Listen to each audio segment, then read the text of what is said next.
Do you know the story of Jacob and Esau, two brothers who shared not only their mother's womb but also the destiny of great nations? Today you will discover how choices, divine promises, and emotional reunions marked their lives. Before diving into this narrative full of lessons, subscribe to the channel and leave your like to follow more amazing stories like this one. The beginning of everything. It all started with Isaac, the promised son of Abraham and Sarah.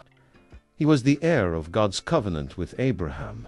When Isaac reached the age to marry, his father Abraham sent a servant to the land of his kindred to find a wife for him. That's how Rebekah entered the story. She was a woman chosen by God, known for her kindness and faith. When Rebekah finally became pregnant, something unusual happened. She felt a constant struggle inside her womb.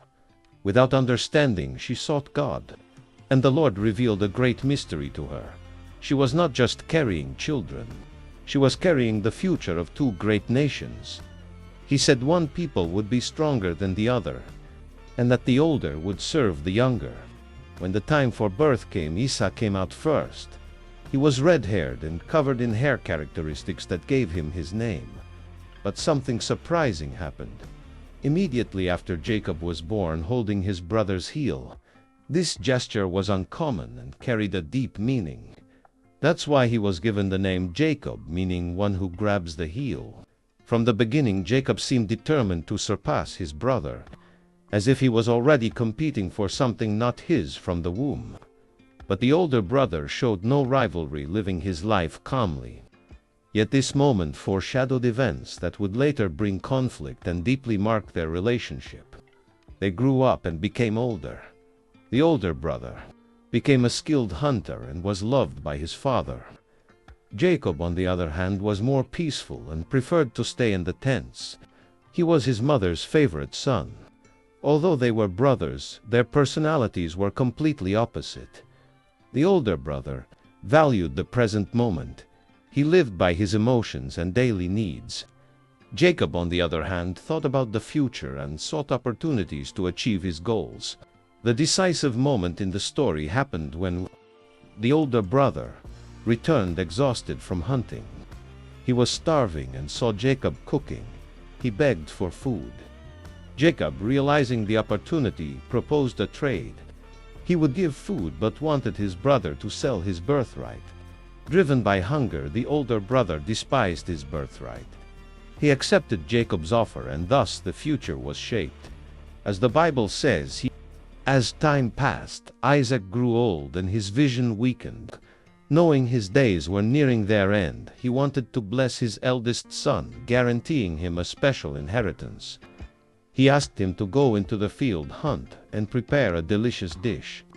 While he was away, Rebekah saw the opportunity to secure the blessing for Jacob. Rebekah, determined to secure the blessing for Jacob, devised a meticulous plan.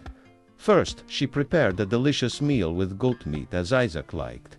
Then she dressed Jacob in his brother's best clothes to deceive her husband's sense of smell. Knowing her eldest son was very hairy, Rebekah covered Jacob's hands and neck with goat skins to imitate the texture of his older brother's skin. With everything ready, Jacob presented himself to Isaac, trying to deceive him. Though suspicious because of the voice, he trusted the smell of the clothes and the texture of the skins and accepted the lie. He then granted the blessing meant for the firstborn, declaring that Jacob would be lord over his brothers, receive abundance from the land, and that nations would bow before him. After returning from the field where he had hunted to prepare the special meal his father Isaac had asked for, the older brother entered the tent confident he would receive the firstborn's blessing. He carefully prepared the food and presented himself to Isaac, saying, "My father, rise and eat of the game I brought you, so you may bless me." When he returned and discovered what had happened, his anger was enormous. He vowed to kill Jacob as soon as Isaac died. Rebekah, fearing for Jacob's life, advised him to flee to his uncle Laban's house. Jacob left, leaving his homeland and everything he knew.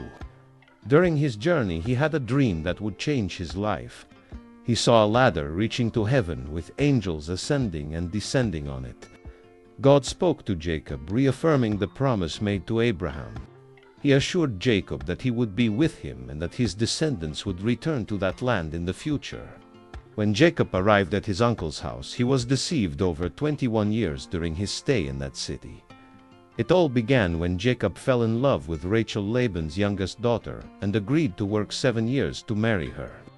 However, on the wedding night, Laban tricked Jacob and gave him Leah, the elder daughter, as his wife, justifying that in his culture the elder daughter must marry before the younger.